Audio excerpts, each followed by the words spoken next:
Hello everyone, this is Aditya and today we'll study complex analysis in a one go. So let's start with the lecture, but before that please do like, share, subscribe my channel and be support studio. Now let's start. So let's start with a very basic term over here, complex numbers. I hope so that you are well acquainted with that, but still I'll give you a brief idea about complex numbers so that everyone is well familiar with those terms. So if I ask you square root of -1, well, we all know square root of 4 is equal to 2, square root of 9 is equal to 3, square root of 3 is equal to 1.732. But if I ask square root of a negative number, then you all think that how we can find that. So to solve this problem, we defined square root of -1 as I. I is the square root of -1. So based on this imaginary number, whole complex number was developed, right? So a complex number is of the form x comma y is an ordered pair. Well, complex number is an ordered pair. How we can say that it is an ordered pair? I'll be telling in a few moments. So it is equal to x plus iy. So how do we plot it? Well, we define a complex axis or a complex plane, I mean. This is real axis and this is the imaginary axis. So x comma y will be over here. So this is the x unit and this is y unit. Okay. So this is commonly represented as z, right? So z is equal to x plus iy. Now coming back to that topic, ordered pair, that term ordered pair. So if I say 1 plus 2i, right? And I say 2 plus I, tell me just from your common sense, are they both equal? Well, if you plot them also, they will be at different positions. So if they are at different positions, how they can be equal? Hence x comma y over here is an ordered pair. Hence complex number is an ordered pair, right? So with that we are coming to equality of complex number. Okay. So suppose I define z1 as one complex number x1 plus iy1, right? And I define another complex number x2 plus iy2, right? So if I say that these two complex numbers are equal, then what do we mean? Well, if z1 is equal to z2, then we mean that x1 plus iy1 is equal to x2 plus iy2, correct? So for the representation of these 2 points, I mean z1 and z2 on this plane, they both should coincide, right? It means that its x component must be equal and its y component must be equal. So they are equal if and only if this condition is satisfied. So this is the equality of two complex numbers. Now let's move to the operations on complex number. Now one more thing I need to tell, that when I said z is equal to x plus iy, so there x and y were real numbers and I was the imaginary number, right? Okay. So z is equal to x plus iy. Here x comma y belongs to real number and z belongs to complex number. Now one thing I need to tell you, suppose y is equal to 0, then z is equal to x, right? Correct? Okay. And when x is equal to 0, then z is equal to I times y, right? So it means when the imaginary part becomes 0, then z becomes a real number, and when x becomes 0, then it is purely imaginary number. Which means that the complex number is the superset of real number, right? Or we can say R is the subset of complex number. Okay, so this is the basic thing which I need to tell, that real numbers is basically the subset of complex number. Okay, so it means that all complex number are not contained in real number, but all real numbers are contained in set C, that is complex number. So we generally represent complex number using the set C, right? Okay, so now let's move further. So let's study some operations on complex numbers. Operations on complex numbers.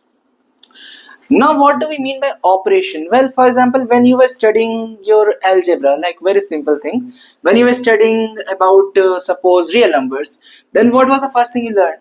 How to add them, how to subtract them, how to multiply them, how to divide them, right? These four operations you had studied, and how to equate them, right?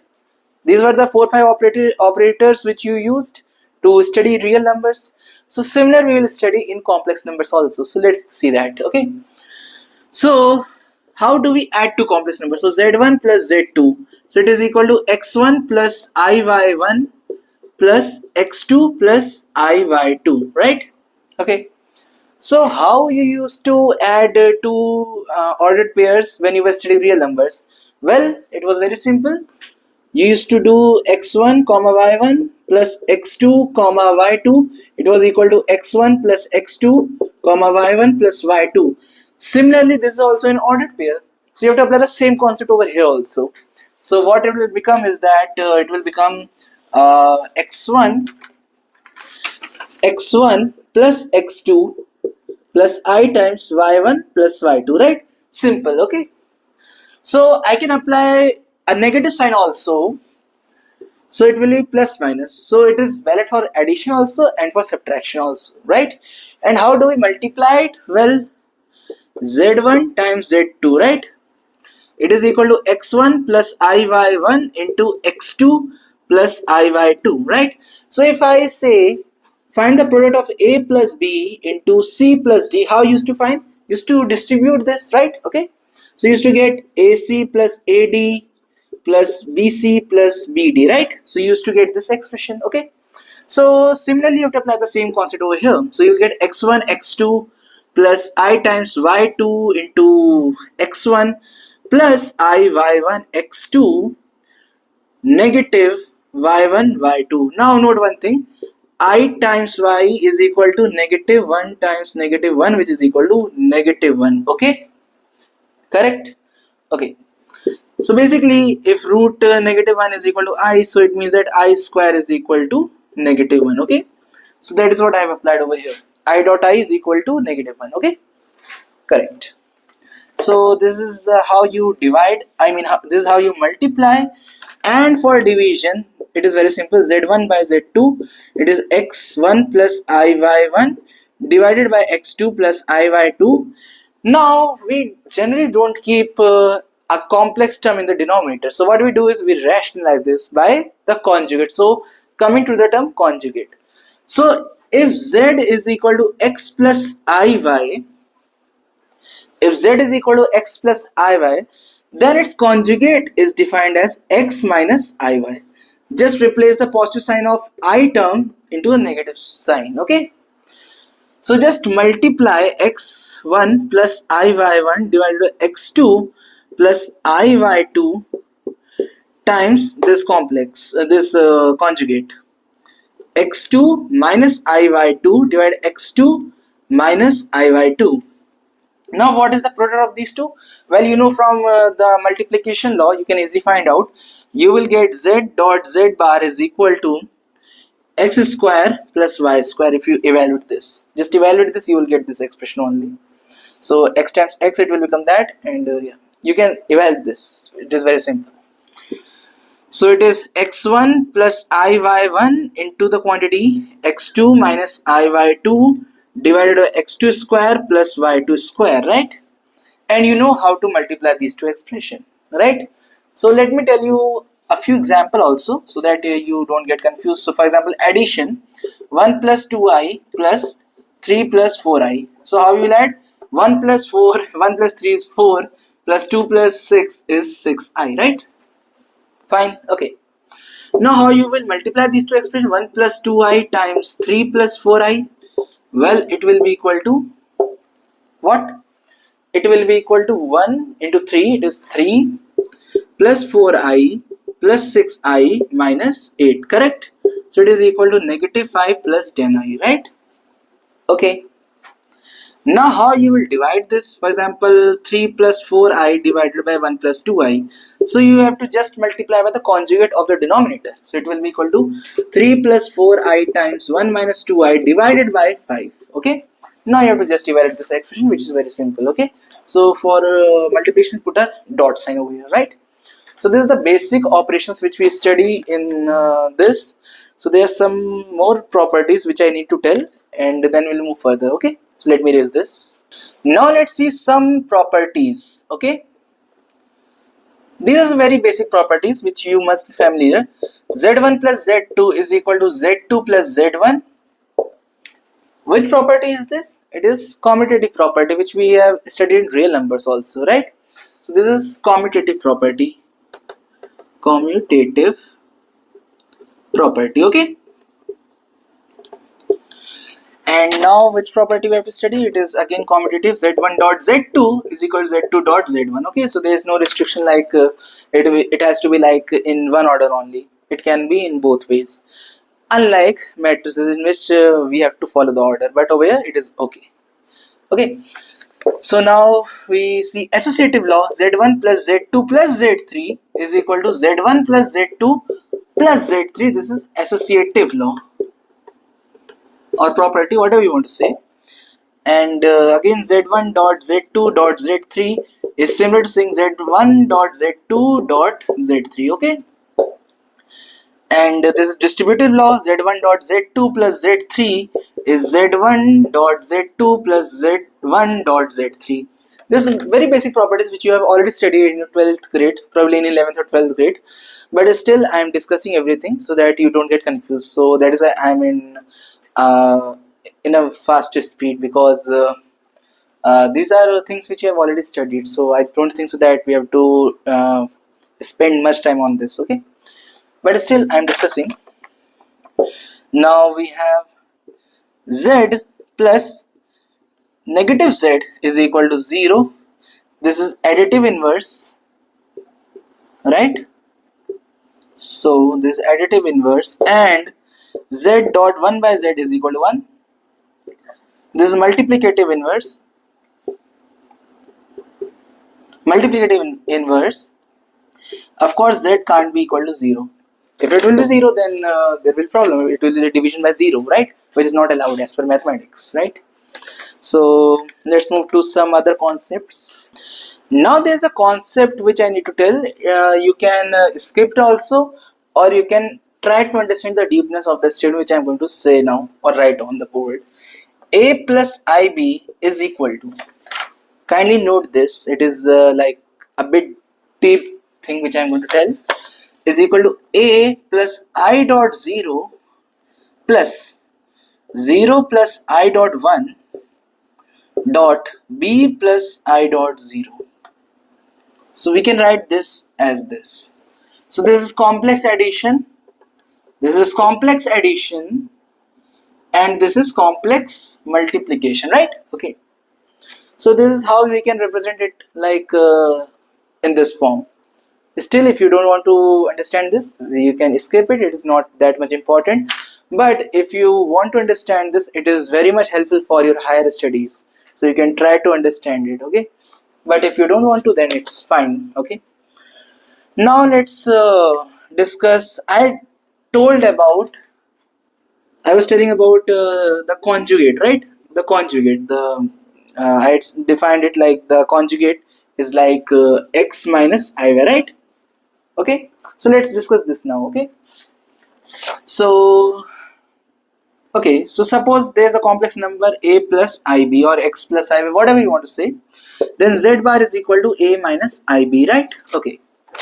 This is fine. Okay. So there are some of the properties which you need to study regarding this conjugate. So the first property is z double conjugate.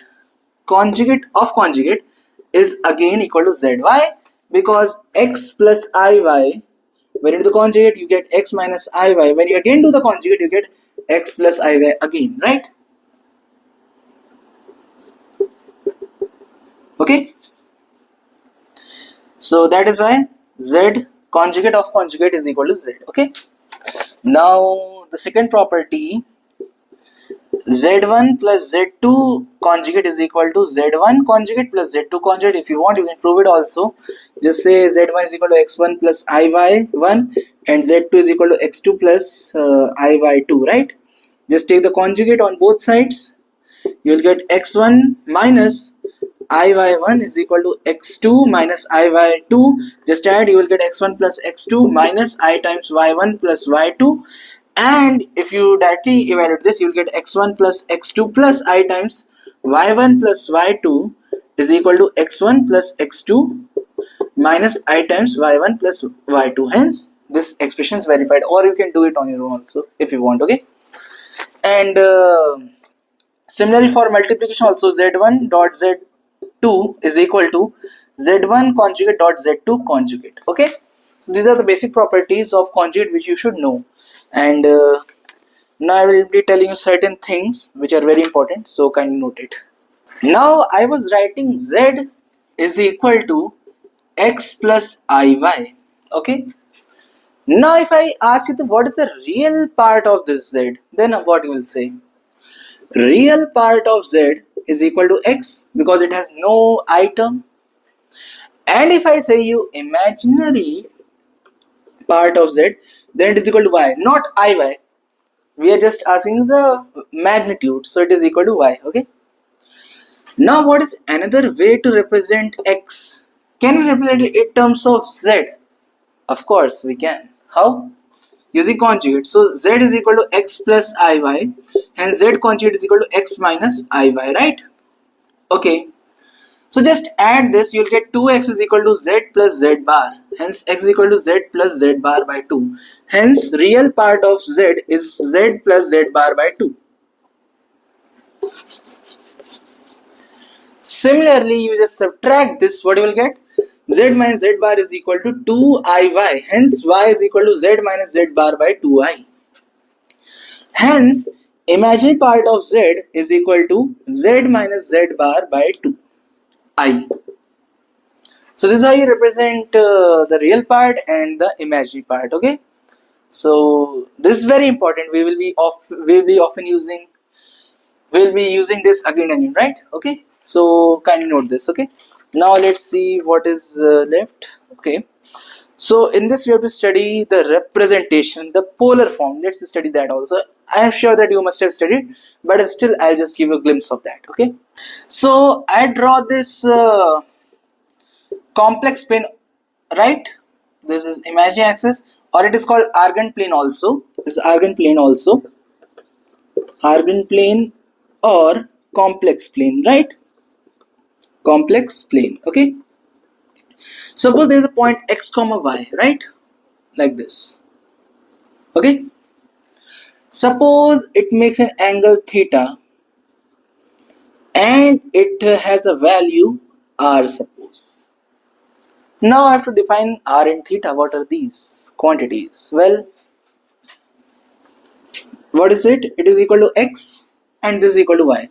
So by Pythagoras theorem we can say r is equal to x square plus y square under root. Now if you remember, we had defined one thing, that z dot z bar was equal to x square plus y square, right?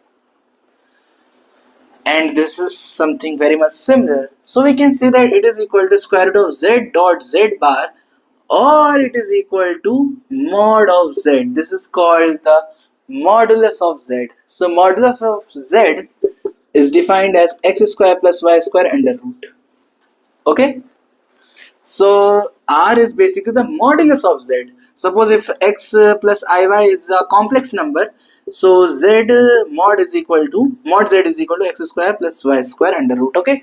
So it is always a real number. Okay. Okay. Now what is this angle theta? Well, we define this angle theta as argument of z. Okay.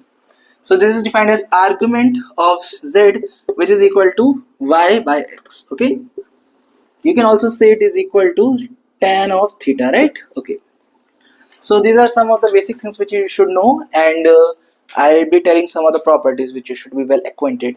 Now I need to tell you how we can write its polar form. Well, we all know that e raised to power I theta is defined as cos of theta plus I sin theta, right?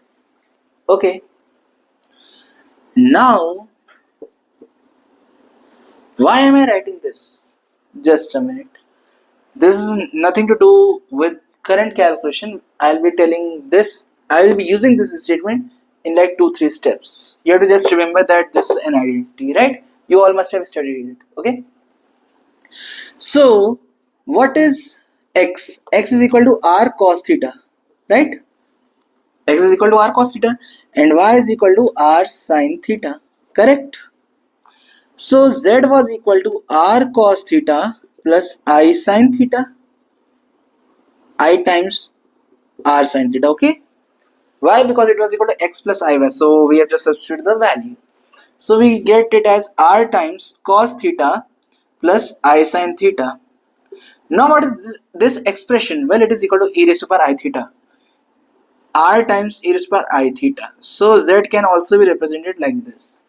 And believe me, it is very much helpful in calculations.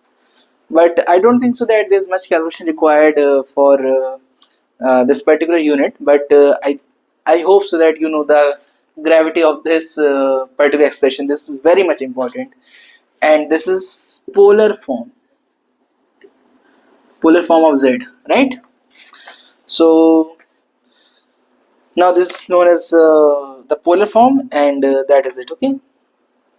So let's move to some next topic. Yeah, we have to see some of the properties of the modulus and argument, and then we'll move to the next concept. Okay, so let me raise this. So let's see some of the properties. So we'll be just winding up it now because I hope so that you all know this. So there's no need to extend it much. So that is why. So we all know that mod z was equal to r, right? It is equal to root x square plus y square, right? So it was basically the distance of z from origin, correct? Okay. And this is something which you should be well acquainted with, that it is the distance, right? Because it was the distance from origin, of course. And z1 minus z2 is equal to distance in plane, in complex plane or plane of z1 from z2, right? So we can write this as mod z minus 0 basically. Okay, so that is why this is also distance from 0, from origin, right? So third, modulus of real part of z is less than equal to mod of z and imaginary part of z is less than equal to mod of z.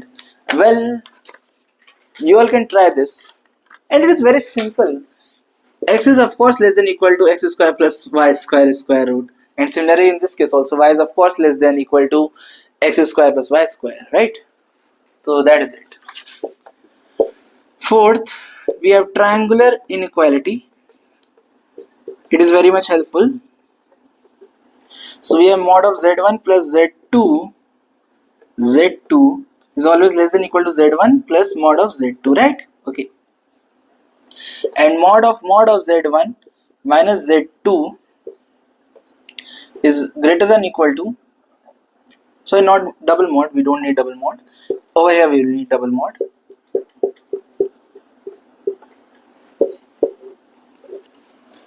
So this is a very important identity. This is known as triangular identity. So you should be well acquainted with this. If you want, you can try its proof, or I will make another video in which I will be telling its proof, right? So let's see what else we need to discuss over here. So there are some more concepts which I need to discuss. So let me raise this, then I will be discussing it further.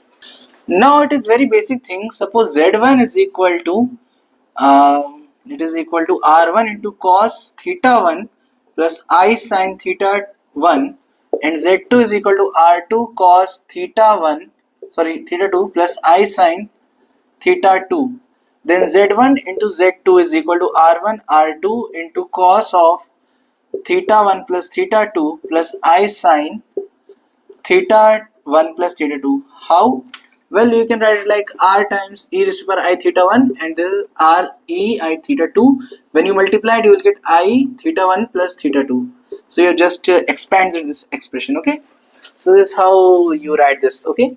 So now the argument has become theta 1 plus theta 2.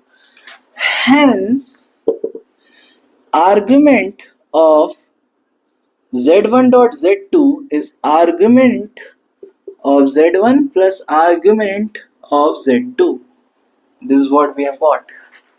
Okay, so this is the property which you should be well acquainted with. Okay, and so there's something else, so just give me a minute. Now from this we can say z square is z times z, which is equal to r times the quantity, r square times the quantity cos of 2 theta plus I sine of 2 theta, correct? Hence z raised to the power n is equal to r to the power n into the quantity cos of n theta plus I sine n theta, and this is known as De Mor's theorem. So this is a very much important theorem which you can study or you can just prove it. It is very simple. So either ways are correct. Okay. So now there's some concept which I need to tell. Yeah, one more thing. Z raised to the power n raised to the power negative 1 or any power is equal to z raised to a negative 1 to the power n, which is equal to 1 upon z to the power n. Okay. So basically you can just interchange the powers. It is similar to as exponents. Okay. So there's one more thing I need to tell. So let me raise this and then I'll be telling that. Okay. So we all discussed square root of negative 1 is equal to I. But if I ask you all what is the square root of I, then many of you will say that we can equate it to x plus iy and then we can solve for x and y. Okay, this is a correct approach. But is it feasible if I ask you what is the 10th root of I? Of course not. Then how you will evaluate such kind of problems? So for that, we all know that I is equal to what? 1 times cos of what? Just a minute. Some angle plus I times sine of some angle. Now we want I. So we want cos to be 0 and sine to be 1. Which means that we want angle as pi by 2. Right? Okay. Now is it wrong if I say it like this? Cos of 2n pi plus pi by 2 plus I times sine of 2n pi plus pi by 2. It is correct because if you are adding 2n pi, then you are just completing another revolution, so it does not change the value. Of course, where n belongs to integers. Okay. Now we had defined z raised to the power n was equal to r raised to the power n times cos of n theta plus I sine n theta. Right? We had defined like this. Hence, I raised to the power 1 by 2, that is square root of I, is equal to 1 raised to the power half, that is 1 only. Cos of 2n pi means n pi plus pi by 4 plus I sine n pi plus pi by 4. Now, if n is equal to 0, then if n is equal to 0, we get square root of I is 1 times the quantity cos of pi by 4. What is cos of pi by 4? It is equal to 1 by root 2. 1 by root 2 plus I times sine of pi by 4, which is equal to 1 by root 2 again. So it is equal to 1 by root 2 plus I 1 by root 2, right? And if you substitute n is equal to 1, then you will get cos of pi plus pi by 4, that is cos of 5 pi by 4. So we all know that if I tell you here all are positive, here over here sine is positive, over here tan is positive, and over here cos is positive, right? It is just a very basic thing of trigonometry which I am telling from your 11th grade, right? So it means that pi plus pi by 4 will lie somewhere in this quadrant, in the third quadrant. Hence sine and cos both will be negative with the magnitude of sine pi by 4 and cos pi by 4. Hence square root of I is also equal to 1 times, if n is equal to 1, cos of pi plus pi by 4, or basically we all know that cos of pi plus theta is equal to negative cos theta, right? And sine of pi plus theta is also equal to negative sine theta. Okay. So it is equal to negative 1 by root 2 minus I by root 2. So we have two values for square root of a complex number. But if I ask you what is the square root of 4, Well, don't say it is equal to plus minus 2, it is equal to 2. Why? Because square root of any quantity x square is equal to mod of x, the modulus. So it is always a positive quantity.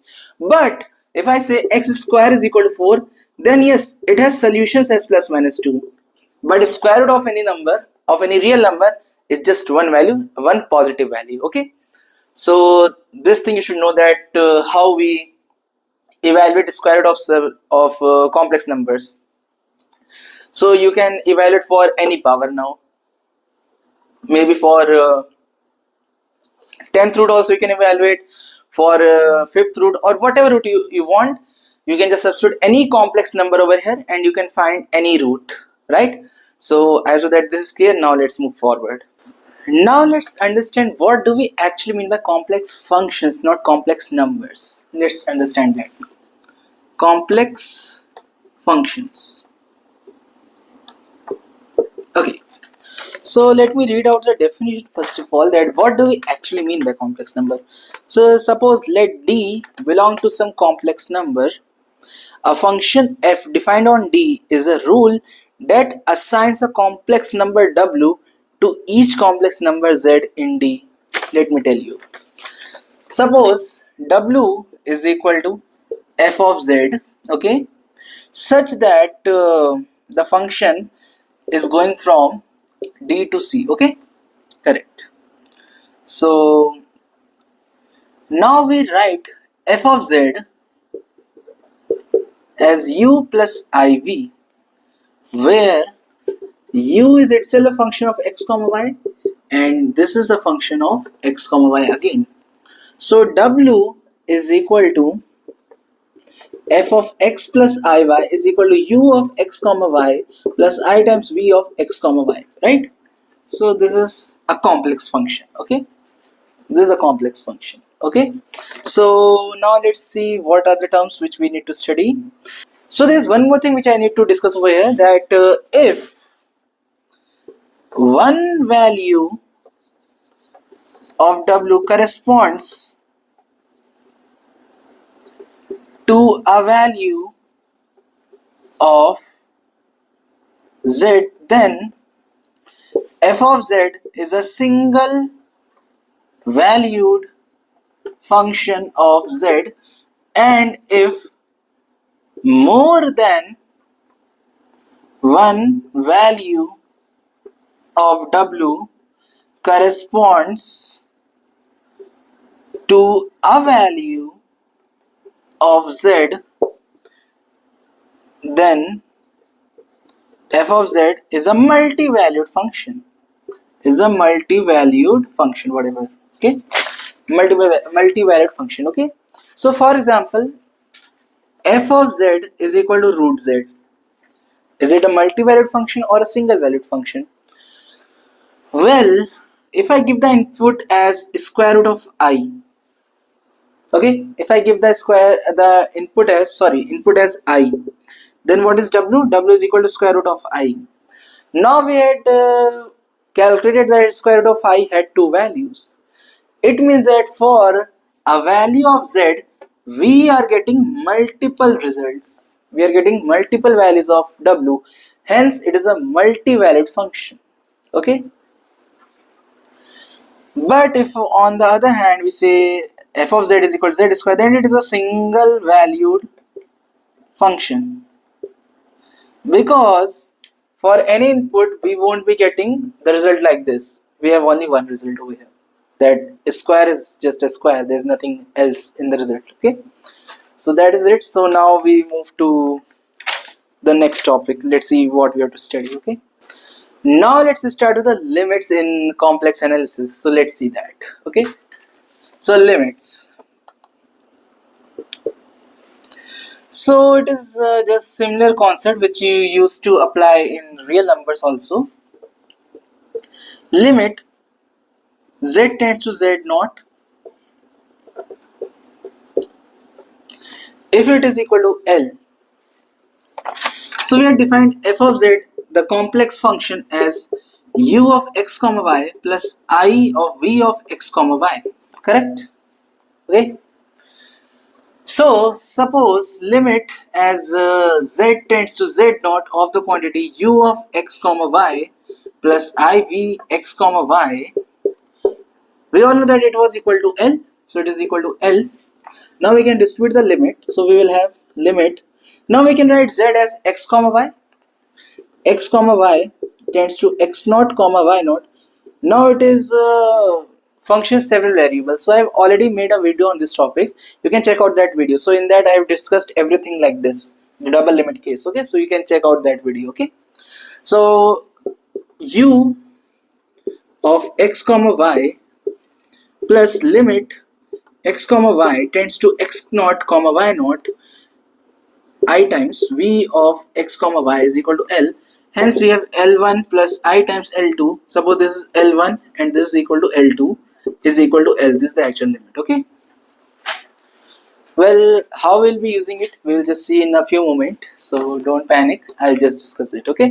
So let me raise this and let's see some of the questions and we will understand this. Okay. So let's see that. Okay. So let's see the question. So it states, let's start with a very simple question right now. Limit as z tends to 1 plus 2i of the quantity mod of z. Very simple question. Okay. So of course it will be equal to, just substitute the limit over here because there is no divide by 0 case or 0 by 0 case, something like that. So it is limit, we just substitute the value. So 1 plus 2i mod is equal to root 5. Okay, simple. In question it is z square, so let's do squaring. So we will have 5. Okay, now we can also do it like this. Limit z tends to 1 plus 2i, we can write it like x square plus y square, right? Now we can just move the limits. So we have limit x comma y tends to 1 comma 2 x square plus limit x comma y tends to 1 comma 2 y square. So it is equal to 1 plus 2 square, which is equal to 5 again. So this was L1 plus L2, that concept, L1 plus I times L2, right? So that is so this is the concept which we were applying there. And now let's see one more question. Yeah, we have one more question, so let's discuss that also. So in this case limit exists, and now let's see another case. Okay, so we have the question limit. Okay, we have to discuss one more thing, then I will discuss that question. Limit z tends to 1 plus 3i z square minus 3z plus 1 divided by z minus 1. So how we can solve this kind of question? Well, it is very simple. Sorry, it is plus 2 over here. Okay, so how we can solve this kind of problem? Well, I'll be telling you 3 methods, right? The first one is by factorization. So we will have limit z tends to 1 plus 3i, so it is z minus 1 into z minus 2 divided by z minus 1. So this and this gets cancelled, so we can just substitute the limit. So we have limit z tends to 1 plus 3i of the quantity z minus 2. You can just substitute and you can solve it. Okay, the other method is, we can see that in denominator we won't get a 0 when you substitute the limit directly. So just substitute the limit directly, just substitute the value directly, substitute directly. What is the other method? Well, it is lengthy. Write z is equal to x plus iy. So you have 3 methods. Whatever you want to do, you can do it. Okay, so now let me raise this, and now let me discuss the question which I was saying. It was a good question, so let's discuss that. Yeah, so it was equal to, it was limit z tends to 0 of the quantity conjugate of z divided by z. Okay, now it's a nice question. Well, it can be written as limit as z tends to 0 x minus iy x plus iy. Now what is z? Z is 0, is approaching towards 0. Hence it is basically limit x comma y tending towards 0 comma 0. It is x minus iy divided x plus iy. Now if you have watched my video, the one shot on functions in several variables, you must be knowing that for a limit to exist, it must be path independent.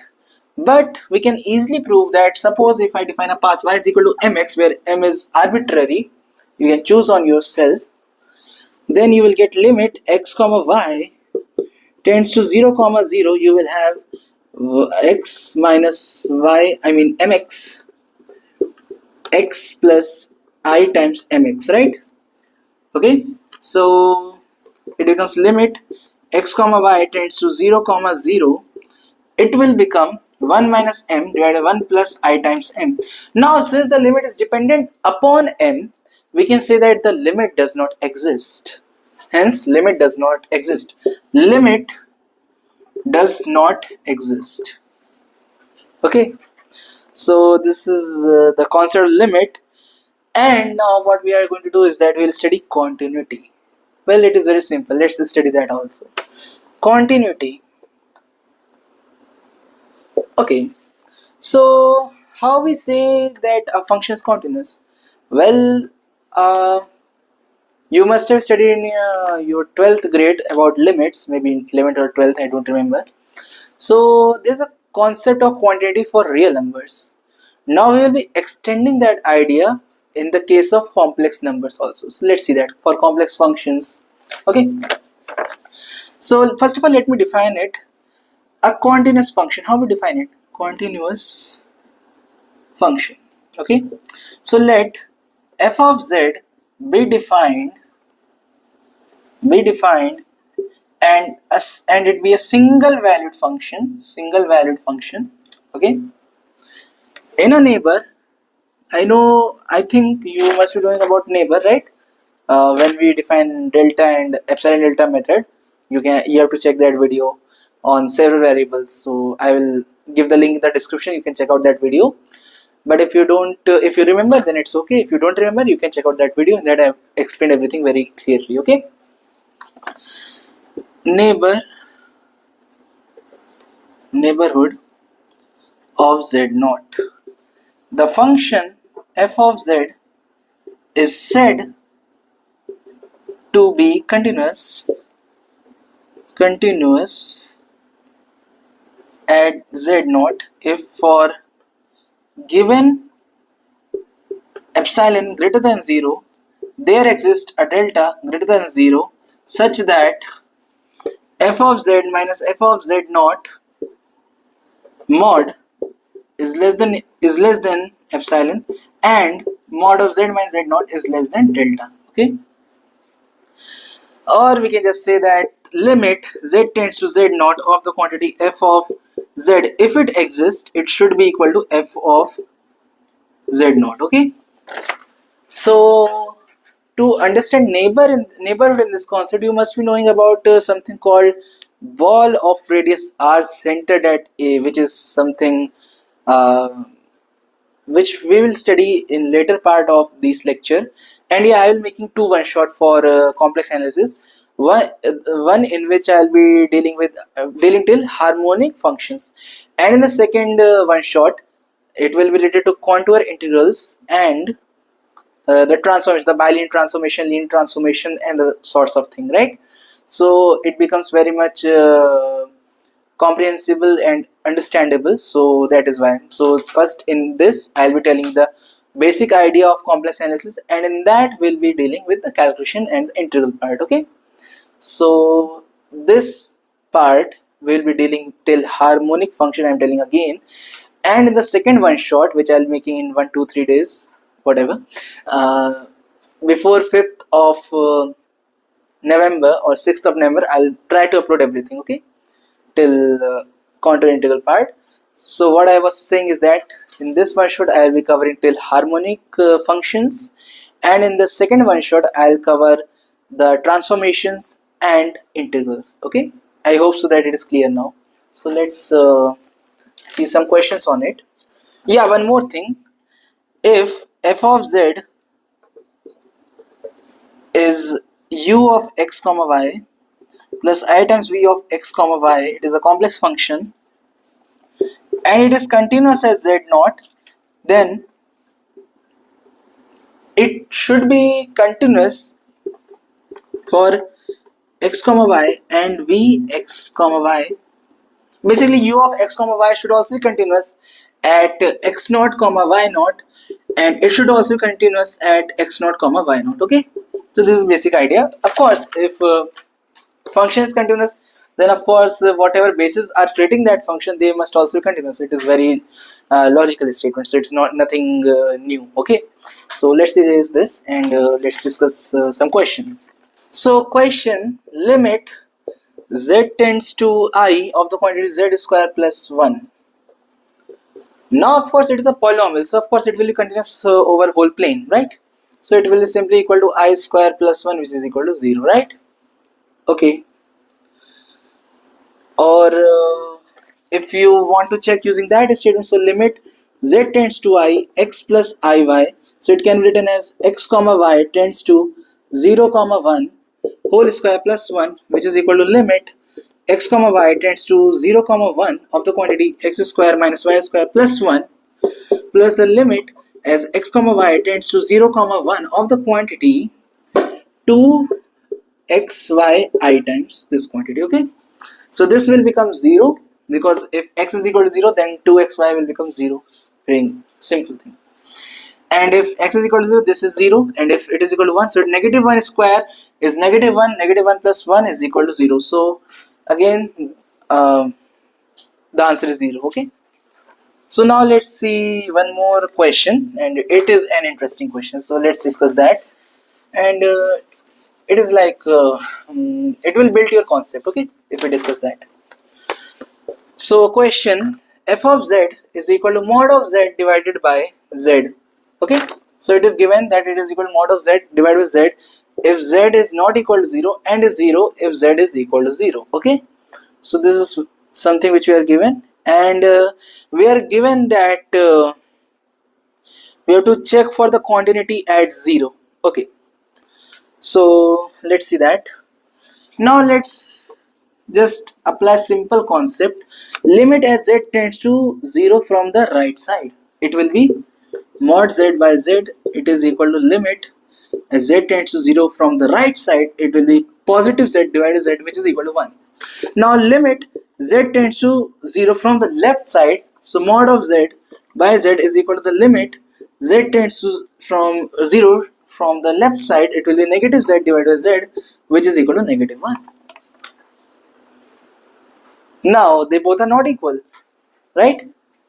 Hence we can say that limit does not, so we can say that the function does not, the function is not continuous at 0, right?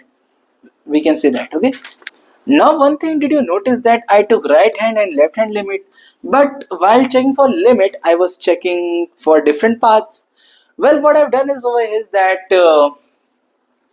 I assumed z is equal to x or real number. I neglected the complex part or the imaginary part. Why? Because I had to just check for the limit. So I can take any path. So I took the path along real axis. So in that case, the y-axis has no role, right? So that is why we can just write this as limit as x tends to 0 from right hand side mod x by x, which is equal to 1, and limit as x tends to 0 from negative side from left side mod x by x is equal to negative 1, right? So both mean the same thing. We have just changed the path. In this, the path is along x-axis, right? And earlier in which I had assumed y is equal to mx, in that the path was y is equal to mx. So there's no harm in that. Okay, so that is why I assumed 0 positive, 0 negative. The final aim was to just prove that the limit does not exist. I mean, the function is not continuous, right? That the limit, the right hand and the left hand limit are not equal. So it means that the function is discontinuous at 0. Okay, so we needed to check that only. Okay, so that is why we assumed just along the real axis. Okay, so that is the reason behind this. So let me erase this, and now we will study differentiability. Okay, let's study that. So let's start with differentiability.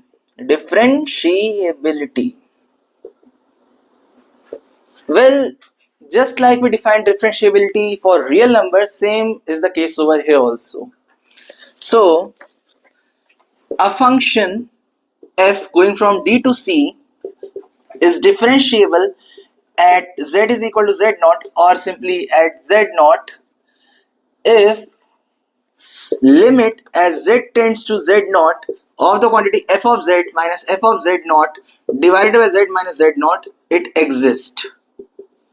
and it is equal to f dash of z naught. Okay, or you can evaluate this, or you can evaluate limit as h tends to 0 f of z naught plus h minus f at z naught divided by h, right? Okay, so both are equal to f dash of z naught. So you can check either this or this. If they exist, then the derivative exists at that point. Now one thing which I need to tell you, that yeah, one more thing. If the function f is differentiable for all points in D, then the function f is differentiable in D, right? So let me write this statement. If f function is differentiable at f dash of z naught at each point in D, we say function is differentiable in D, right? Okay. Now one more thing I need to tell, that if a function is not continuous, if the function is not continuous at z naught, then the derivative also does not exist. But if the derivative does not exist, then it does not imply that the function is discontinuous.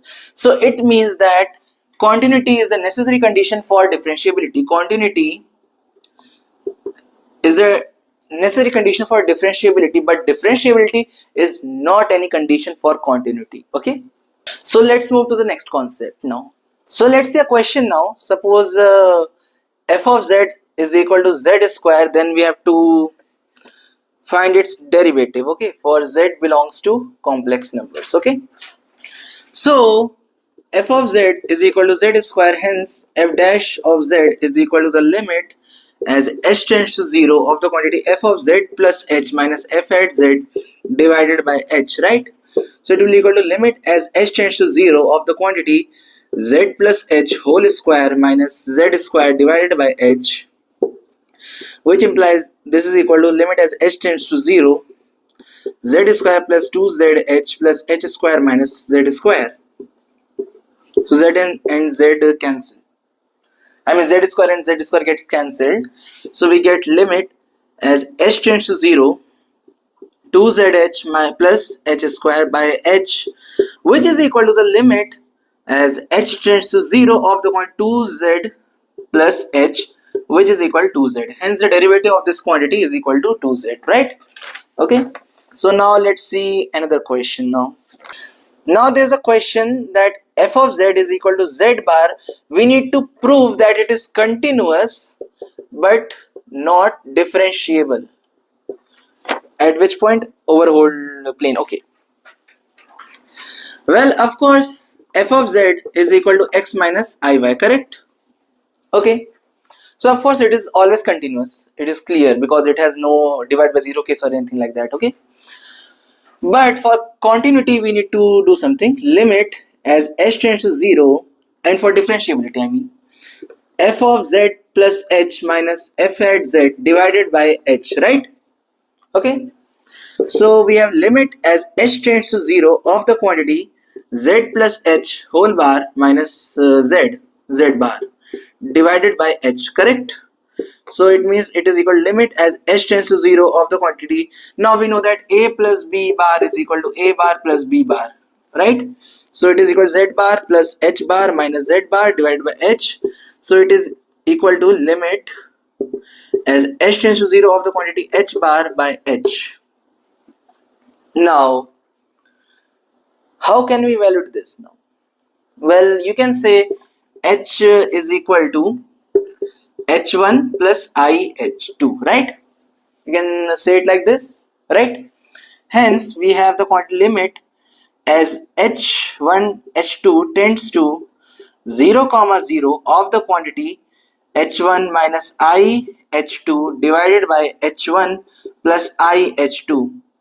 Now don't you remember that we had a similar expression like this, x minus iy divided by x plus iy, limit as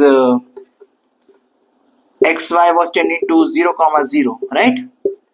We had solved such kind of problem in, I guess, in limits or continuity, I don't remember exactly. So in this also, if you take the path as h1 is equal to mh2, so of course the limit is path dependent, hence limit does not exist, so differentiability is not possible in this case. So it is non-differentiable at any point, okay? Hence it is a non-differentiable function, okay? Now let's see this question. We have to prove that f of z is equal to z mod of z is not differentiable, at origin. At origin we have to check. Okay. So if we have to check at origin, so we will do like this.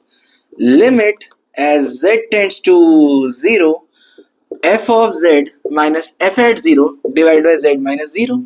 Right? Okay. So it is limit as z tends to 0 of the quantity mod of z by z. Okay. Now how can we evaluate this limit? Well, again, first of all we will approach the limit along real axis. Okay. So if we approach from real axis, then what will happen? Limit as x tends to 0 from the RHS, it will be mod x by x is equal to plus 1, and if we come from left hand side, x tends to 0 negative, I mean 0 from left hand side, mod x by x is equal to negative 1. You can do it like this also along the path along the real axis. So of course these two limits are not equal, hence it is non-differentiable at origin. Okay, now there are certain properties which you should know for differentiation, so let's note that. So if a function is going from d to c and another function is going from d to c, then it follows product rule, chain rule, quotient rule, and all other rule. I mean f plus g prime is f prime plus g prime first. Second, f g prime is equal to f dash g plus f g dash. Okay. Third, f by g dash is equal to f dash g minus f g dash by g square, right? And fourth, f of g of z, of course these functions are f of z and g of z, right? Whole derivative is equal to f dash of g of z times g dash of z, right? So this chain rule, this is the quotient rule, this is the product rule, and this is the addition rule. Okay, so this is applicable for addition, subtraction both. Okay, so yeah, these are some of the laws which I need to tell. So now let's move to something called as real valued function. What is meant by a real valued function? We have to see that. Okay, now what is a real valued function? Well, let me define something, then I will tell its definition. A real valued function of a complex number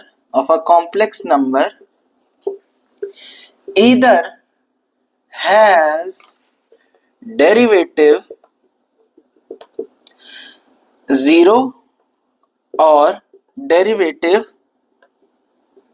does not exist. So this is a theorem, and a real valued function is a function in which you give input as a complex number and you get the output as a real number. So basically it is from C to R, or basically D to R, whatever you want to say. Okay, now let's prove this statement also. So let's see its proof. So suppose there is a real valued function f going from D to R, real number, right? Because we want output as real number, right? And we said that it is differentiable at z0, and of course z0 should belong to D. Then this statement means that this should exist limit as h tends to 0, f of z0 plus h minus f at z0 by h, right? Okay, so let's read the statement again. So it is given a real valued function of a complex number either has derivative 0 or the derivative does not exist. It is or derivative does not exist. Well, we all know that this function, this numerator, is a real valued function. This is also a real valued function, but the numerator is a complex number, right? Which means that if you are approaching this limit along real axis, if you are approaching along real axis, you will get the derivative, you will get h as a real number and numerator is also real number. So we will get f dash z as some real value, right? So we will get some real value. But if you are approaching the value of, if you are approaching this limit along the path of imaginary, along the imaginary axis, right? Then in that case, h will be an imaginary number. It will have the form ih2, something like this. Then in that case, numerator is a real value and the denominator is a complex value or an imaginary value. So in that case, we will get the limit as the derivative as an imaginary complex value, complex number, complex or basically imaginary value. So how can they both be equal? Well, so now we are coming to this statement. A real valued function of a complex number either has the derivative 0. So if f dash 0, if f dash z naught becomes 0, then all problems sorted. So if this is 0 and this is also 0, then okay. So if it exists, then the derivative will be z naught is equal to 0. Because of course imaginary and real cannot be equal unless they both have the value as 0. And the second case, it does not exist, right?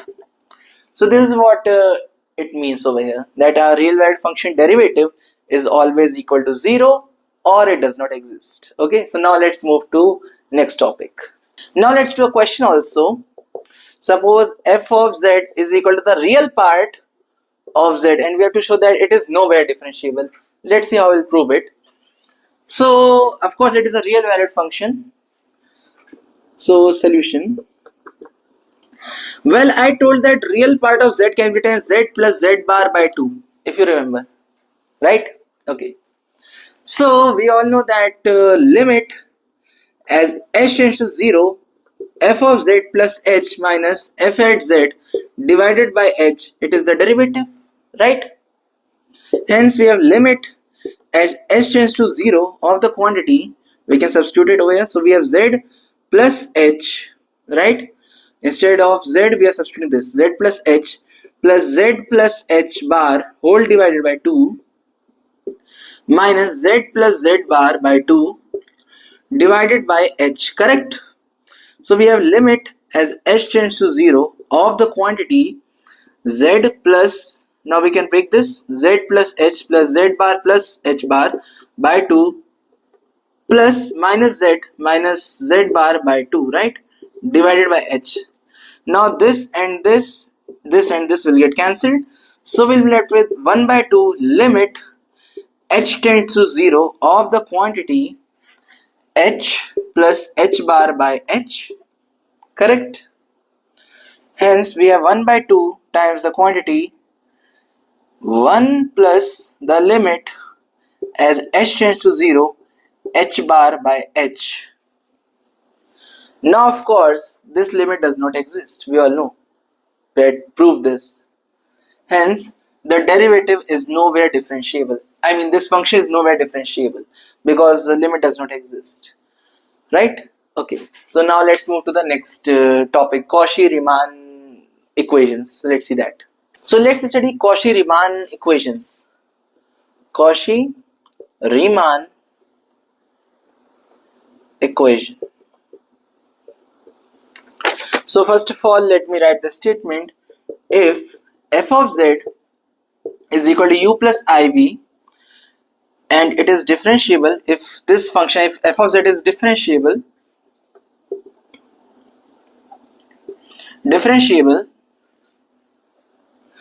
at z naught, then fx is equal to ux plus ivx.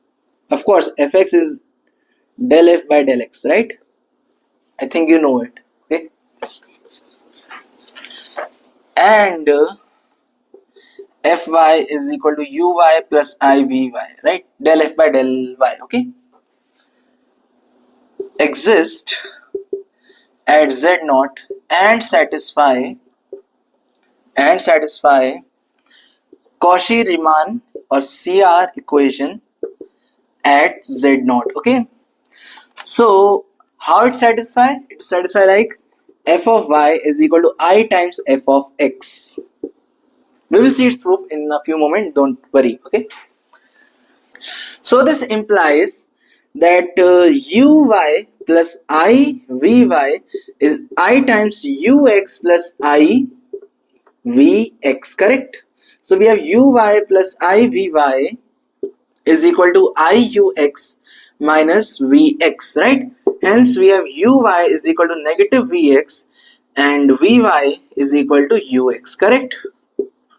Or you can say that ux is equal to vy and uy is equal to negative vx. Okay, now we will see its proof also. So let's see its proof.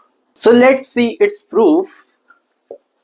So suppose there is a function f of z, it is equal to u plus iv, where u is x comma y, u is a function of x comma y and v is also a function of x and y, right?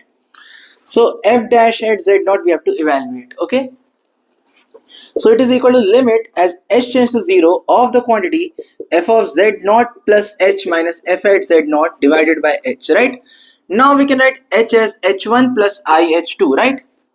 Now let's approach this limit along x-axis. Then let's see what we get. So we'll have limit as h1 tends to 0 f of z naught plus h1 minus f of z naught divided by h1, and it is equal to fx of z. From the definition we can clearly see, if you know the definition. If you are not able to understand this, I can represent it in another form. Basically it is limit, I should write over here because I need his space over here. So it can be written as limit as h1 tends to 0 f of x plus, x naught plus h comma y naught minus f of x naught comma y naught divided by h1. This is h1. So if you know the definition of derivative, then you will be very much familiar that this is equal to fx of z naught, right? So this is equal to f dash of z naught, correct? Okay, now we can write f of z naught plus h in this form, right? Okay, so we have limit as h1 tends to 0 u of x naught plus h1 comma y naught plus I times v of x naught plus h1 comma y naught minus the quantity v of x naught comma y naught plus u of x naught comma y naught I times v of x naught comma y naught divided by h1, right? So it is basically I substitute the value of u and v over here, that is f of z is equal to this expression. I just substitute the value over here. Okay, correct. So it is equal to limit. Now let's club the u term together and v term together, right? Limit as h1 tends to 0 u of x naught plus h comma y naught minus u of x naught comma y naught divided by h1 plus I times the limit as h1 tends to 0 of the quantity.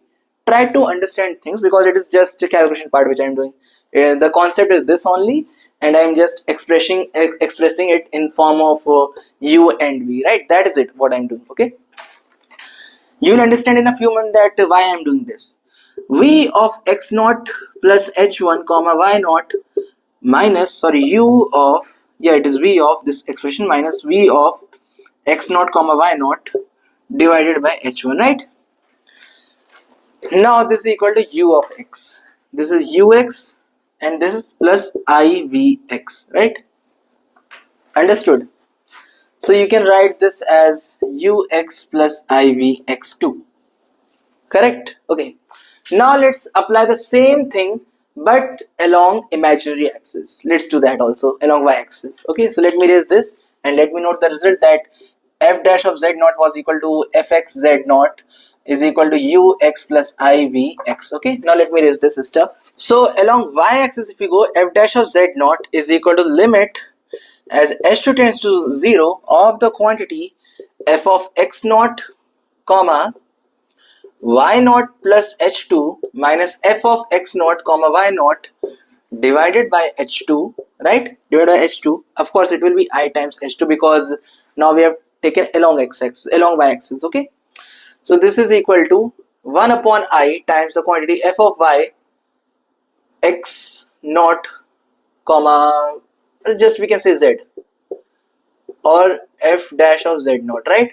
So from this we have already got that fx is equal to 1 upon I fy of z. Okay, or you can say just like this. Okay, so from this, since both are equal to f dash of z naught, okay, now we can expand this also. So we will have limit as h2 tends to 0 of the quantity u of x naught y naught plus h2 minus and plus I times v of x naught comma h2 minus u of x naught y naught plus iv x naught comma y naught divided by I h2, which is equal to limit as h2 tends to 0. Now we can club u term again together and v term together again. Okay, so we will have u of x naught comma y naught plus h2 minus u of x naught comma y naught divided by I h2 plus the quantity limit I times the limit of the quantity as it tends towards 0, h2 tends towards 0 of the quantity v of x naught comma y naught plus h2 minus the quantity v of x naught comma y naught divided by I h2. I and I gets cancelled. Okay. Now this is equal to uy divided by I plus vy divided by 1, right? So it is basically uy divided by I plus vy. Now this expression should be equal to what? It should be equal to ux plus ivx, what we had got, right? Hence we have, from this we can multiply I together, so we will have negative iy is equal to this expression. So we have uy is equal to negative vx and we have ux is equal to vy, correct? So from this we have got this expression again, right? So this is the proof. If you want, you can understand this. If you don't want, you can skip it. You can just remember the result, that this is equal to this. Okay, that is it. Okay, so now let me erase this and let's see a question. Now before discussing the question, I should tell you all that Cauchy-Riemann equation is the necessary condition for differentiability at any point. If Cauchy-Riemann equation is not satisfied at that point, then the equation or the function is not differentiable at that point. And if it is satisfied, then it does not imply that the function is differentiable or not at that point. But if it is not satisfied, then it is obvious that the function is not differentiable at that point. Now let's discuss the question. So the question states f of z is equal to a real valued function xy x square plus y square, z is not equal to 0 for z is not equal to 0 and 0 if z is equal to 0. So we have to prove that the Cauchy-Riemann at z is equal to 0 is satisfied, but f dash 0 is not satisfied. Well, let's see that. Basically, we have to prove that the Cauchy-Riemann equation is satisfied, but still the function is not differentiable at z. So let's see that. So what is the condition for Cauchy-Riemann equation? Well, it was fx fy was equal to I fx, right? You should just remember this and you can solve further. So basically it is uy plus ivy is equal to I times ux plus ivx. Now I could have directly applied the formula that ux is equal to that stuff and uy is equal to that stuff. I could have used that. But suppose if you forget how to use it, then this is the very basic thing which you should know. From this you can easily get that result. So that is why I prefer telling from the basic, right? Okay, it will just take 1-2 steps more, and but it will make sure that your question is solved correctly. Okay, because many people get confused where to put the negative sign, right? So uy plus ivy is equal to iux minus vx, right? Okay, so uy is equal to negative vx and ux is equal to vy, correct? Okay, So we have to check for these conditions. Okay, so let's check that. So how we can check for this? Either you differentiate directly using partial derivatives, or you can apply the first principle. So let's apply the formula that ux is equal to the limit as h tends to 0 of the quantity u of x naught plus h comma y naught minus u of x naught comma y naught divided by h. Now note x naught and y naught are 0 because we have to check at origin. So this is just 0 comma 0. Now when you substitute 0 comma 0, it is 0, right? So this expression is 0. And if you substitute 0 over here, so it is h comma 0, right? Now if you substitute 0 over here, so of course 0 into anything is 0. Hence it is equal to limit h tends to 0 of 0 exact 0 by h, so it is equal to 0, right? So ux is equal to 0, and similarly you can check for uy on yourself, right?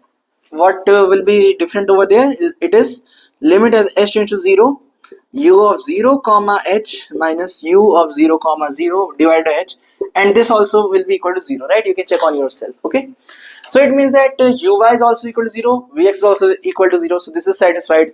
Ux is equal to uy, 0 is equal to 0, it is satisfied. It is satisfied, I mean. Now it means that the CR equation is satisfied, but still the function is not differentiable. Now it's your job to find that whether the function is differentiable or not differentiable. Well, I don't think so that you need to check the differentiability. Why? Because if you check for continuity only, what will happen? Limit as z tends to 0, or we can say x comma y tends to 0, it will be xy divided by x square plus y square, right? F at z. Okay, so y is equal to mx. It will give us multiple paths over here. So the limit is actually path dependent. So the function, so the limit is actually path dependent, right? Since the limit is path dependent, it means that the function is not continuous. If the function is not continuous, that means that the function is not differentiable at that point. Hence it is not differentiable. Or if you want, you can use the first principle definition, and then also you can prove that the function is not differentiable. It's on you. Okay, so let me erase this and let's see what's left now. Now there's a theorem which I'm going to discuss, but I will discuss it in form of a question, right? So let f of z is equal to u plus iv be differentiable in a domain D, show that f is constant in D if it follows. First, f dash z is equal to 0. Of course, if f dash z is equal to 0, it means that it is a constant value, right? Second, it is a bit obvious, right? So second, the real part of f of z is equal to constant. Third, if the imaginary part of f of z is equal to constant, or the fourth case, if mod of f of z is a constant value, right? So let's see the first one. So f dash z, right? So f dash z is equal to 0. We are given this expression, correct? Okay, so if f dash z is equal to 0, we know that this is also equal to fx. So fx is equal to 0, which means that ux plus ivx is equal to 0. Hence ux is equal to 0 and vx is equal to 0, which implies that uy is equal to 0 and vy is also equal to 0 from the CR equation, right? Okay, right? Okay, so it is a part of CR only, CR equation, right?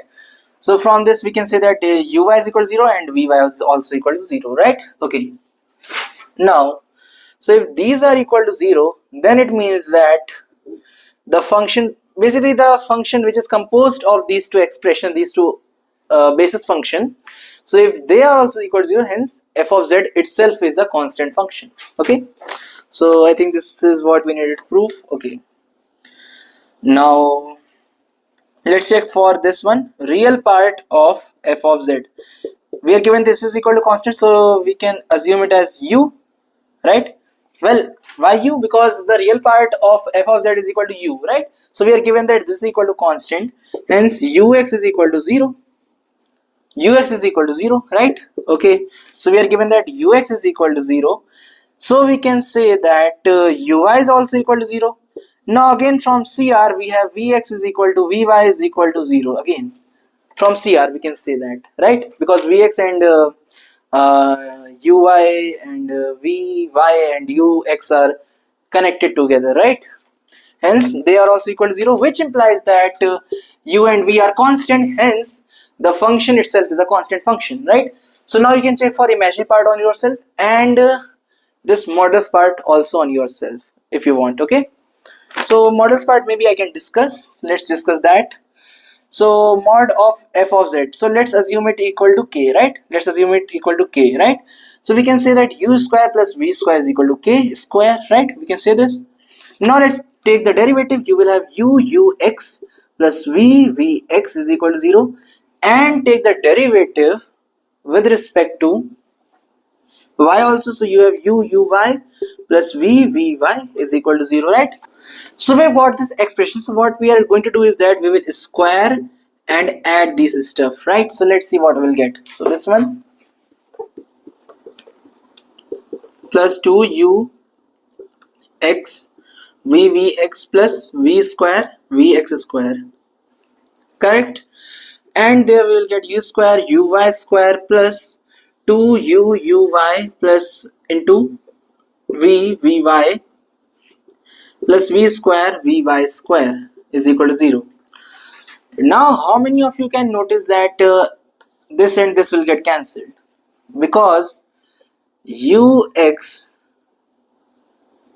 was equal to and uy was equal to, what it was equal to? Well, if you don't remember, fy is equal to ifx.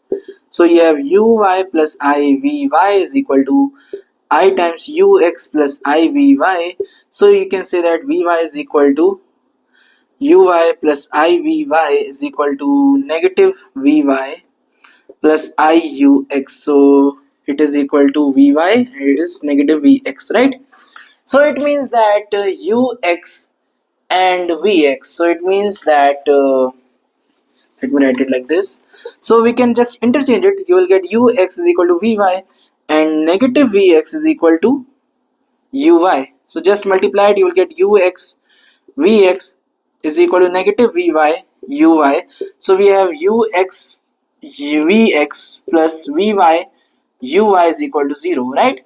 So this is what you will get when you add them. You will get ux vx plus uy vy. So they both will get cancelled, okay? Right. So just do that and you will get u square ux square plus uy square plus v square vx square plus vy square. Now how many of you will get confused if I do it like this?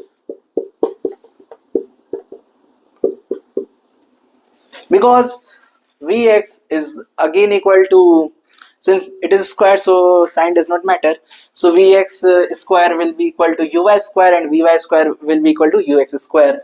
So this is what we have over here. So this is equal to k square, right? And k square, or what I defined it as, I defined it like yeah, it was k square. K square times the mod of f dash of z is equal to 0, right? Okay, so this is what we need to prove. We have to check that f dash of z, f mod of f of z is equal to constant, then be differentiable in domain. Yeah, okay.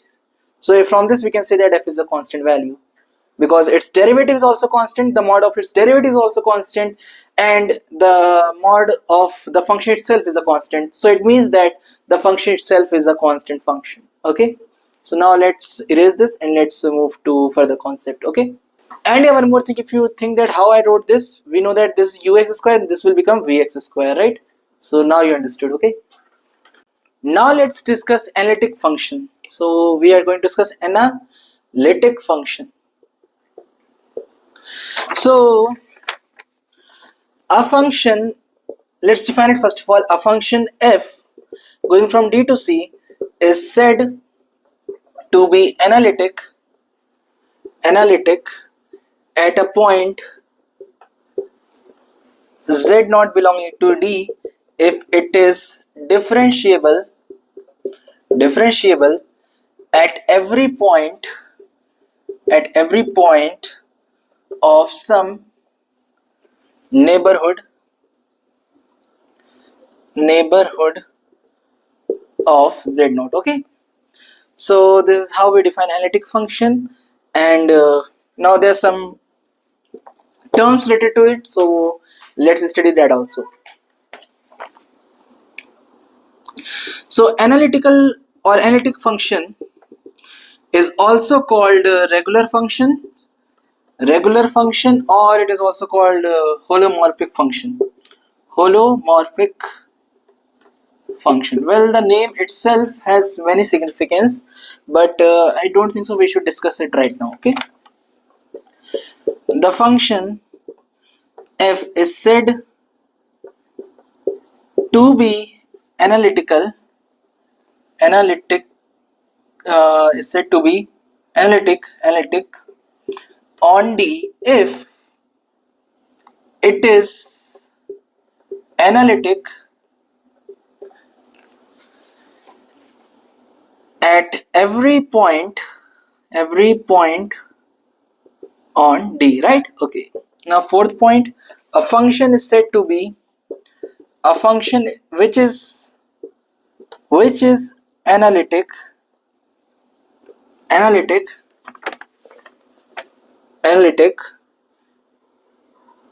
at every point in complex plane, in complex plane is said to be a entire function.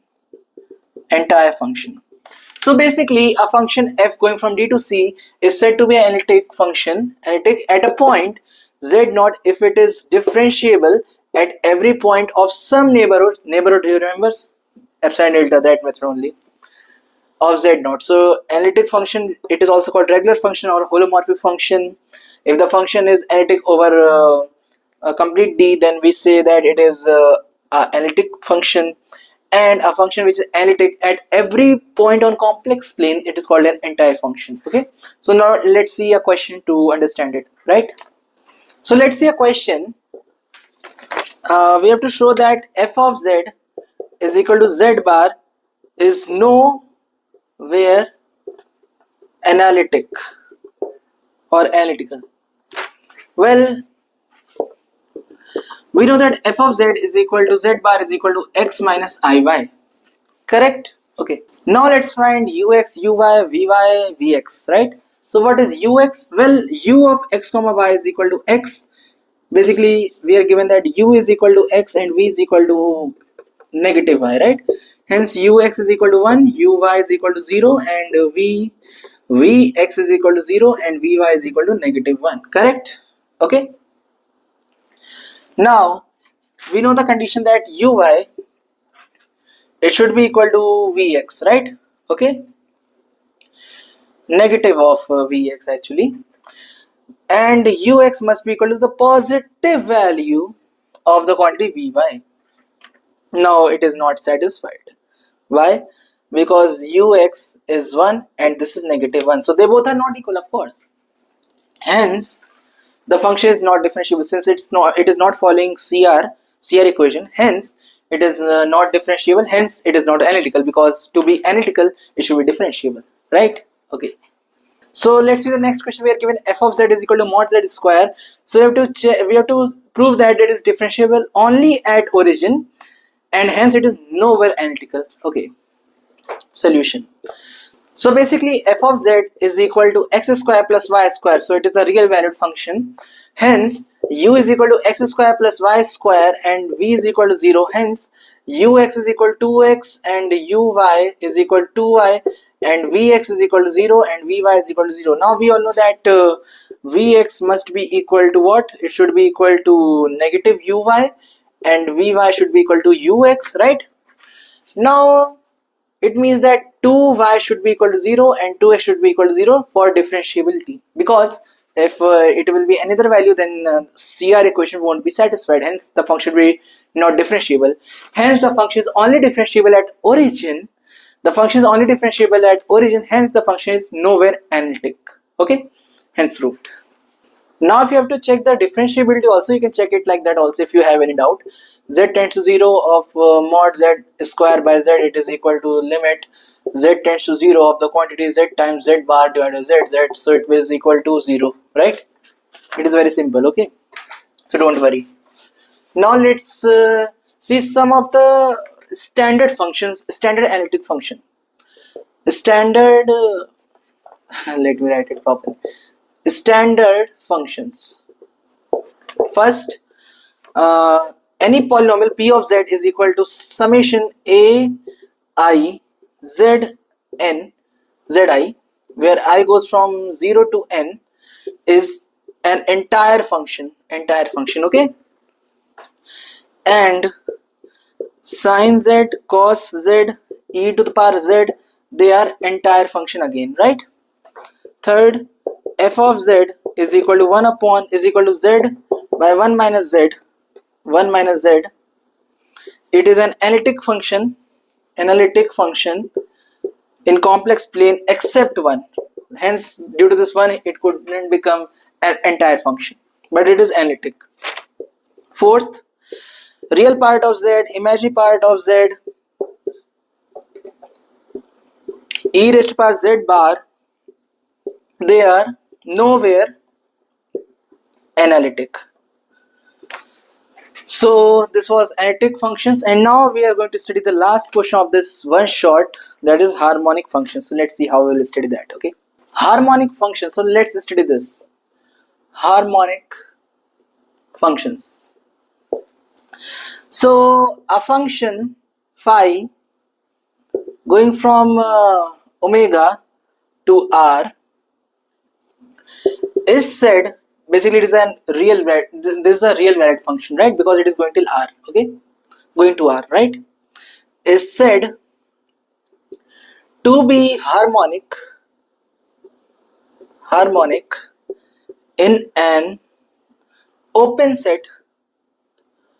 Well, open set, if I have to tell, basically in simple words, if I tell, basically in which the values are in which the values which you choose are not from the boundary. Basically boundary is excluded in that.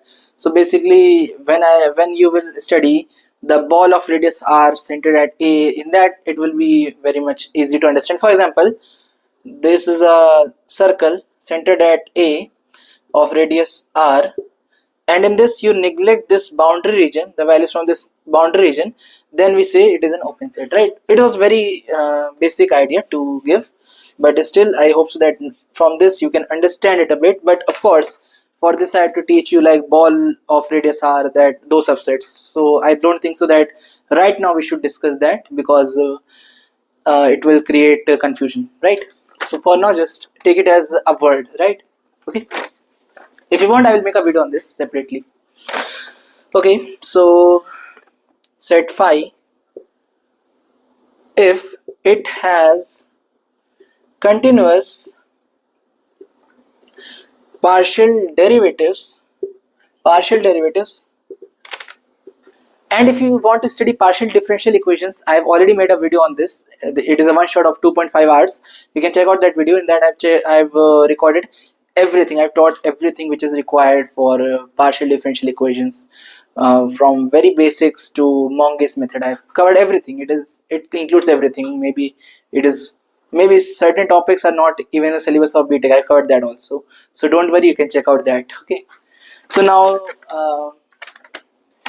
continuous partial differential, but of course it is mostly inclined for Btech students. So you can check out that video. It is very much helpful, right?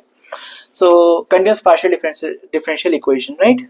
Sorry, what I was saying. A function phi going from omega to r is said to be harmonic in an set if it has continuous partial derivatives of second order, and it satisfy Laplace equation that is del 2 phi del x square is equal to phi xx plus phi yy is equal to 0. Okay, so we'll be using this, and we'll be solving some questions to understand this. So let's see a question, right? So let's see the question. Prove both real and imaginary part of analytic function is harmonic function. Okay, so f is equal to solution. So we know f is equal to u plus iv, correct? Okay, so we have f dash is equal to ux plus ivx, correct? Okay, and from this we can say that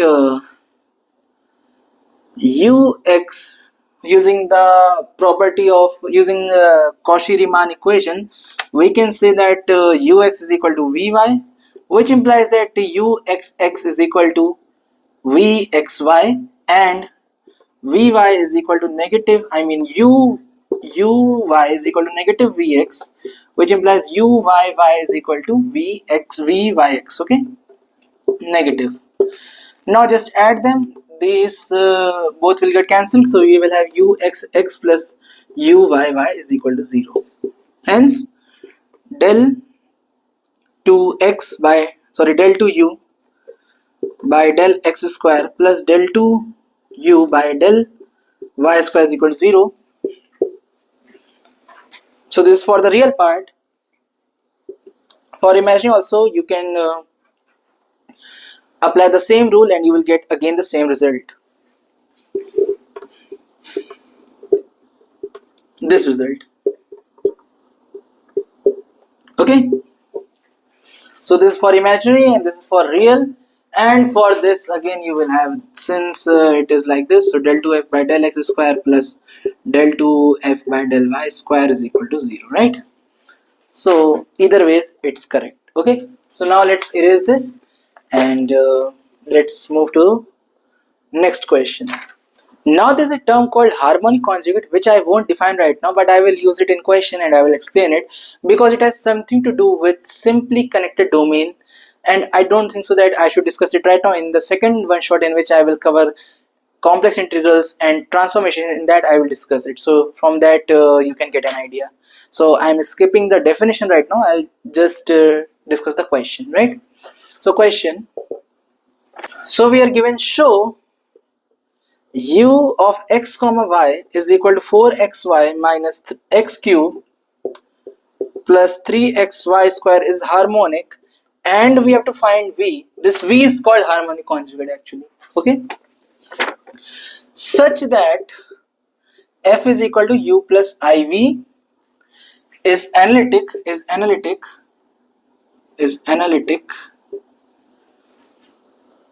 where v is harmonic conjugate. Okay, harmonic conjugate of u, and we have to find f also.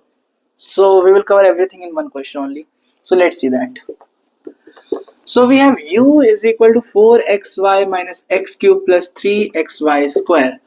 So first of all, you have to show that it is harmonic. So we will find ux, it is equal to 4y minus 3x square plus 3y square. So we have uxx is equal to negative 6x, and similarly u is equal to this, so uy will be equal to 4x minus 4x plus 6xy, and for uyy it will be equal to 6x, right? So when you add them, you will get uxx plus uyy is equal to 0, right?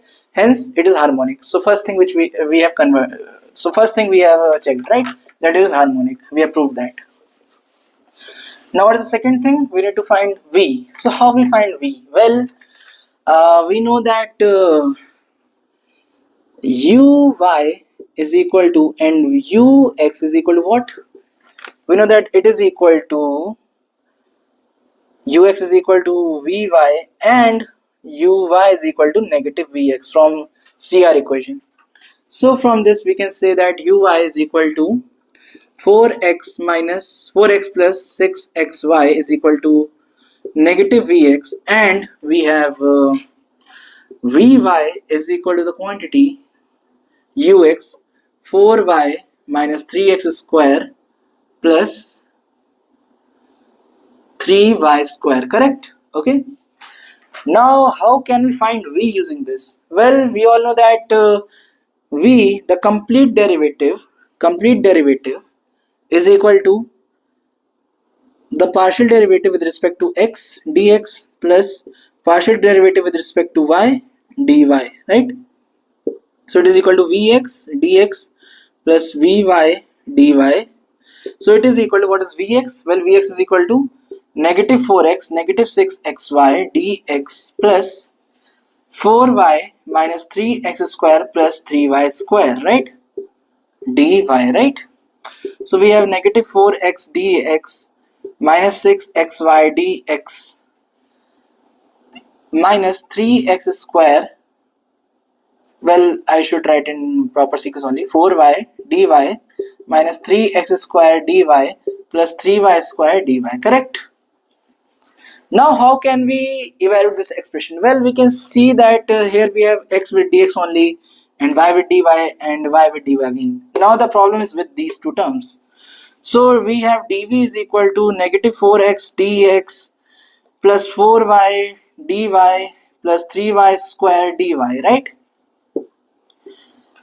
Minus, we can take 3 common, so we will have 2xy dx plus x square dy, correct?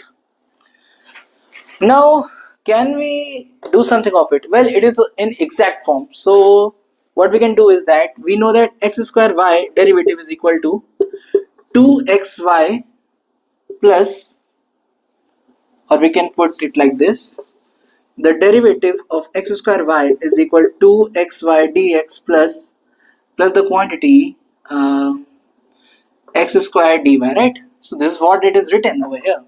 So it is basically d of x square y. So dv is equal to negative 4x dx plus 4y dy plus 3y square dy minus 3 times d of x square y. Now let's just integrate this stuff. So when you integrate this, you will get v is equal to negative 2x square plus 2y square plus 3 plus y cube minus 3x square y plus a constant k. So this is the value of v, the harmonic conjugate. So I hope so that now it is clear how you evaluate. So basically you find vx and vy, then use the complete derivative equation, and then you just use some exact form, and then you solve this, right? So I think that this is only the result, 2y square minus 2x square minus 3x this cube. Okay, correct. Now one thing is left, we have to find function also. So let's find the function, how we will find it. Now to find function, you should know something called Milne-Thomson method. Thomson method.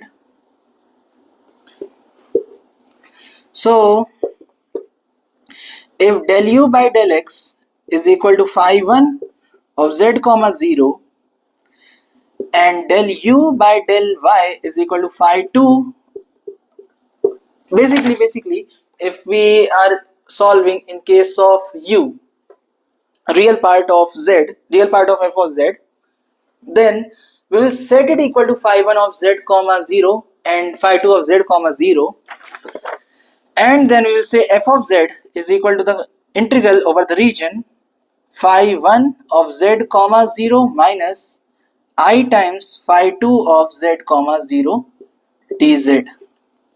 And if del v by del x is equal to phi 1 of z comma 0 and it will be equal to phi, over here we define it as phi 2, right? And del v by del y is equal to phi 1 of z comma 0, right? This is a very minute change which you should know. So over here f of z will be equal to integral phi 1 z comma 0 plus I times phi 2 z comma 0 dz, right? So this is how you will evaluate this. Now let's see how we will get the answer. And yeah, one more thing, over here, of course, there will be an arbitrary constant added, right, at the last. Okay. So let's evaluate this. What we had got as the value of ux? Well, we had got ux is equal to 4y minus 3x square plus 3y square, and we had got uy as 4x plus 6xy, right? Now in the place of y you have to substitute 0, and in place of x you have to substitute as z. So you will get negative 3z square over here.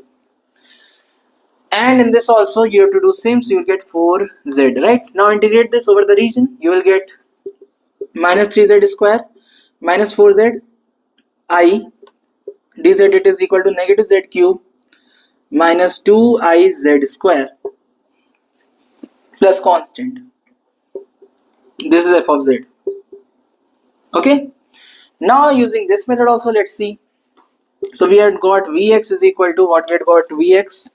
Well, Vx was equal to it was equal to negative 4x negative 6xy, and we had got Vy as 4x plus 6xy, right? So again this will be equal to what? This is phi 2, so it will be equal to negative 4z, and this will be equal to, when you substitute over here z, you will get 4z again over here, right? Sorry, it is not this, it is equal to 4y minus 3x square plus 3y square, so it is equal to negative 3z square. So we have the integral over this region, so you have minus 3z square plus 4z negative I dz plus constant, which is again equal to negative z cube negative 2iz square plus the constant. So this is equal to f of z, right? So this is again the formula which we are applying. So over here phi 2 is over here, this negative 4z phi 2, and this is phi 1. Okay. So basically in this the value of function is f of z is equal to negative z cube minus 2iz square plus constant.